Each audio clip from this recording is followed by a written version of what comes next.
Welcome to this explainer. Okay, today we are going to completely flip the script on how you view your own productivity. We're exploring the neuroscience of self-mastery to basically shift your paradigm from self-blame to biological understanding. So if you've been feeling disconnected lately or just entirely incapable of getting things done, don't worry. We're going to look right under the hood at the actual science of your brain to figure out exactly why. We really need to start by addressing those incredibly frustrating moments. You know the ones, when you're just sitting there staring blankly at a screen, literally incapable of studying or working, and feeling chronically lazy. The internal soundtrack is just this endless loop of, what on earth is wrong with me? But listen to me. The absolute truth is, you are not broken. Think of our agenda today as a kind of diagnostic manual for your brain. We're going to systematically cover 1. The myth of laziness, 2. Escaping the overload trap, 3. The neurochemistry of deep focus, 4. The biology of sleep, 5. Decoding your guilt signal, and finally, 6. Reclaiming your mind. All right, let's dive right into Section 1, the myth of laziness. We're going to tackle that heavy, self-attacking soundtrack that plays in your head when you just can't seem to get things done. Now, what's super interesting here is the massive gap between what you think is happening and what is actually happening. You probably perceive an inability to work as a moral failure, right? Or maybe just a total lack of willpower. But the biological reality? It's a highly predictable biological reaction to a mismanaged system. We're talking specifically about neurochemical misalignment and cognitive fatigue. Because here's the absolute truth. Focus is not a moral achievement, it's chemistry. You aren't missing discipline. You are simply missing the chemical configuration that makes discipline automatic. If your brain chemistry is off, distractions are always going to have a backdoor into your mind.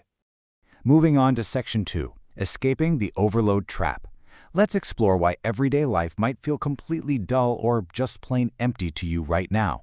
You know that feeling when everything just feels totally boring? Well, actually, scratch that. You're not bored. You're experiencing what's called understimulation. Your brain is literally lowering its own sensitivity to protect itself from constant artificial dopamine spikes. It's making a normal everyday routine feel like cardboard compared to the hyper-palatable fast food of digital distraction.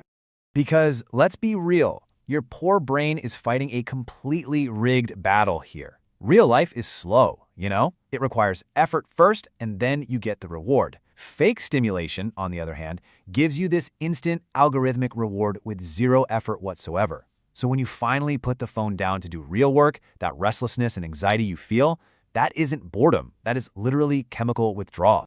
Okay, Section 3, neurochemistry of deep focus. The crucial point here is figuring out how to rebuild our focus using the exact mechanics of our brain chemistry. To get God to your focus, it all boils down to 2 primary switches. First, we rely on dopamine, which acts as your ignition switch. If dopamine is flat, literally every task looks impossible. Then, we need acetylcholine, which acts as your attention spotlight. When acetylcholine is narrowed, you lock in. But when it's scattered, you behave like a web browser with 20 open tabs just completely crashing your system. We need dopamine steady to start the engine and acetylcholine narrowed to keep our attention from leaking. So, how do we actually pull this off? This is the deep work sequence, a totally actionable blueprint to intentionally trigger the zone on command. First up, a cognitive reset, with 30 slow breaths to wipe that internal static. Second, a dopamine ignition by completing just one tiny microtask to start the engine. Third, the attention tunnel, 20 minutes of absolutely no task switching to stop that acetylcholine from leaking.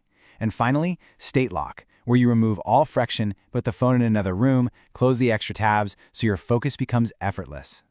Now, what if you're in a high-stakes situation, like cramming for a massive test? You can totally supercharge this biology even further. Feed your brain green tea and almonds for smooth energy. Aggressively prioritize your weak spots and use multisensory learning. Quiz yourself with active recall drills, teach the material out loud to an imaginary audience, and review your notes right before you go to sleep so your subconscious can do all the heavy lifting overnight. Which brings us to Section 4, the biology of sleep, because frankly, none of those cool focus hacks mean a thing if your hardware is physically shut down. We really need to rethink what sleep actually is. Sleep isn't just a timeout for your body, it is a highly active data processing and toxin flushing state. When you lose sleep, you experience cognitive fatigue. You're basically operating on mental backup power because all that unprocessed data from yesterday is just sitting right there in your brain. Without sleep, Your prefrontal cortex, the literal control center for focus and self-discipline, just goes totally offline. The good news? You do not need fancy gadgets or expensive pills to fix this. You just need to pull the right biological levers. By anchoring a consistent wake time, getting bright morning light to set your hormones, cutting off all new digital input at night, and treating your bed only as a place for sleep to build up sleep pressure, you automatically stabilize your entire biological system. All right, on to Section 5, decoding your guilt signal. We've got the hardware sorted, so let's address the emotional toll. If you constantly apologize for resting, what you are experiencing is your amygdala misfiring. It's treating disappointed expectations, or even your own people-pleasing failures, as a literal threat to your social safety. You have to separate productive guilt, which happens when you actually cause measurable harm to someone and has a clear path to resolution, from toxic guilt. Toxic guilt is just rigid perfectionism. It has no endpoint, and it's a massive, constant drain on your cognitive resources. And here's a massive game changer. The absolute fastest way to break that toxic loop is through your language. Just swap out the phrase, I should have, with I chose to. Instead of saying, oh, I should have worked more, say, I chose to rest. By changing your language from objective rules to active trade-offs, you instantly hand regulatory control right back to your prefrontal cortex, which powerfully calms your nervous system. Finally, Section 6, reclaiming your mind. We've diagnosed the whole system, so let's lock in the tactical daily routines you need to finally take back control. Let's look at your brand new, recalibrated daily timeline. Morning is for light and silence to naturally reset your dopamine. The workday is fiercely protected by your deep work sequence. The evening is for crystal clear boundaries and completely shutting off new input. And the night is dedicated purely to data processing and sleep.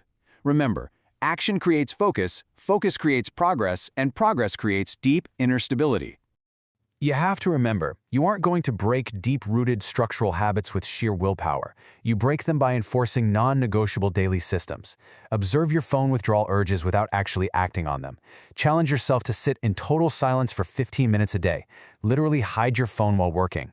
Say no early so you don't feel guilty later. And please practice serious self-compassion. So, wrapping up this explainer, I really want to leave you with this. Your brain is not broken. It's just heavily overtrained to expect constant, effortless rewards. You can reclaim your focus, reset your systems, and take your mind back. Thank you so much for joining me today. Untraining your brain does take a little bit of pain. So, what small discomfort will you step into today to finally feel alive again?